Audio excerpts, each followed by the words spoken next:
Good evening and welcome to Poland Daily. I'm Konrad Gorlinski. This is the news. Well, President Andrzej Duda visited Kiev today. For security reasons, the president's trip to Ukraine was kept secret until the very end.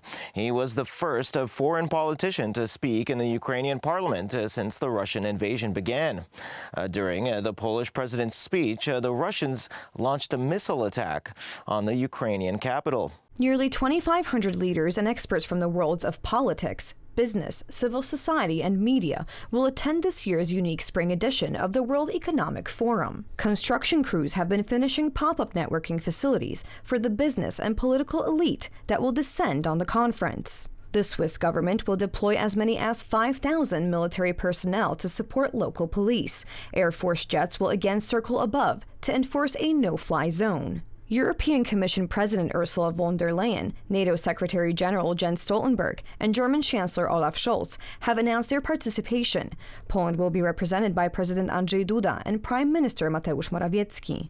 According to the World Economic Forum's president, a decision was made that this year Russia will be excluded from the meeting.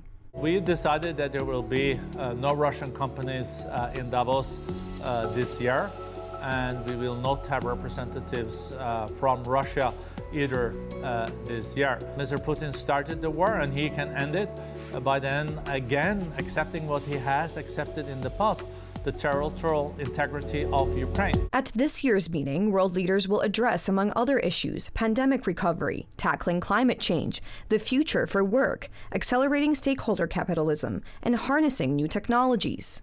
Well, the 88th day of the Russian invasion of Ukraine is behind us. Over 1,000 bodies of civilians murdered by Russian soldiers have been found in the Kiev region. In the Belgorod region, the Russian army deployed Iskander short-range missile launchers. In addition, attacks on Ukrainian positions in the Severodonetsk region continued. Wagner's paramilitary group established a military camp in Mali next to the Bamako airport a few weeks ago, as several dozen soldiers are reportedly being trained there, equipped with Russian-made armored vehicles and Russian-made helicopters. The Russian group has emerged just as the French army is leaving its positions in the country. The French government is openly questioning the legitimacy of the new authorities in Mali after 2 military coups led to a change of power in the country. And talks on the transfer of tanks from Germany to Poland have stalled. Germany's defense minister, Christine Lambrecht, was forced to admit at a meeting of coalition politicians that she has no hope for an agreement with Warsaw to be reached anytime soon. Smoke was rising over Donetsk since morning.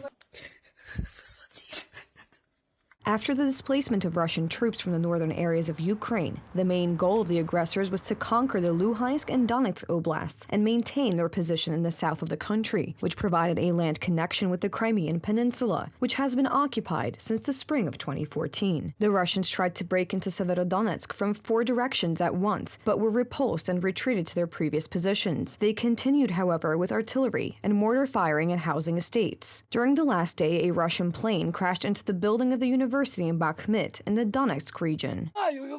There was an explosion there. It all blew up and then it collapsed. I can't close the door anymore. The only thing that saved me was that I was at work. I saw a column of Russian soldiers. I heard one blast, then another. I'm sorry to be like this. I was on my way to the station. It saved me.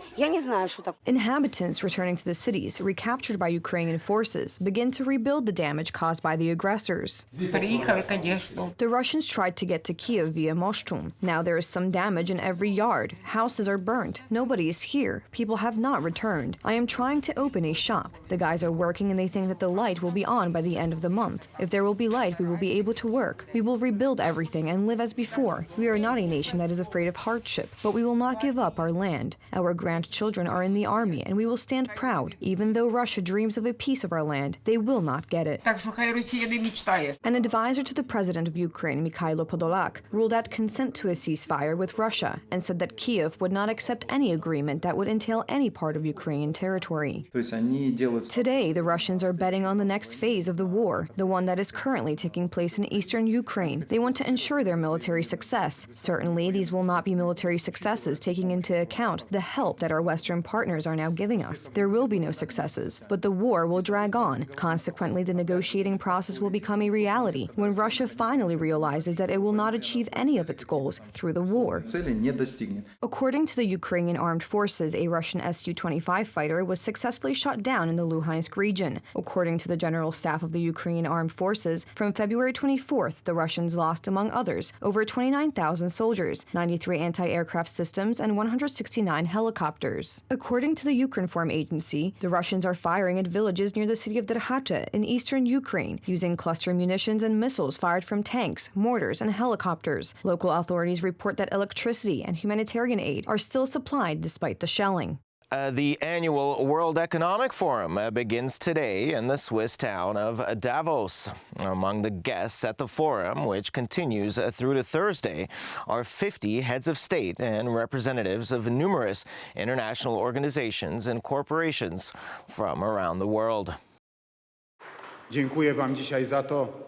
Thank you for defending Europe against the invasion of barbarism and the new Russian imperialism, for showing tyrants their place, for proving that the spirit of a free nation is stronger. Thank you for that with all my heart. Dziękuję za to z całego serca.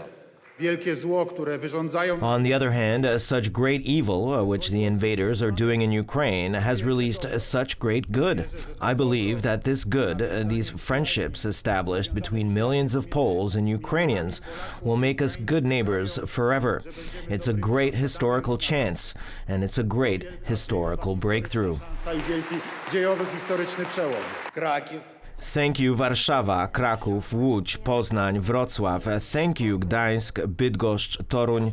Thank you, Lublin, Katowice, Opole, Szczecin, Gorzów Wielkopolski, Zielona Góra. Thank you again, Rzeszów, who knows, understands, Białystok, Olsztyn, and Kielce. The emotion that accompanied this visit, the applause, is an experience, you know it well, a historic moment, because no matter what happens next, it cannot be erased, and everyone has won something in this war.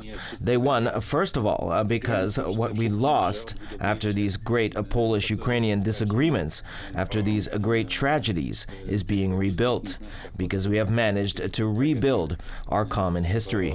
Zdołaliśmy odbudować naszą wspólną historię.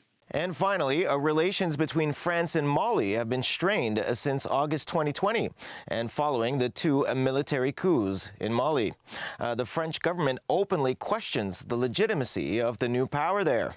France is also unsettled by the rise of the Wagner Group, a secretive private military company linked to the Kremlin.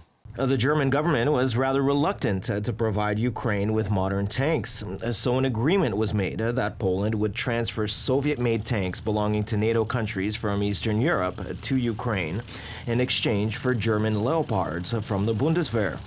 Since the beginning of the war, Poland had given Ukraine 240 Soviet-made tanks, almost all those which it had at its disposal. The government in Warsaw relied on assurances from the German side that it would fill the resulting gap in armaments with modern German tanks. Talks stalled because, unlike the Czech Republic, Poland does not want previous model tanks and is demanding the latest Leopard 2 models.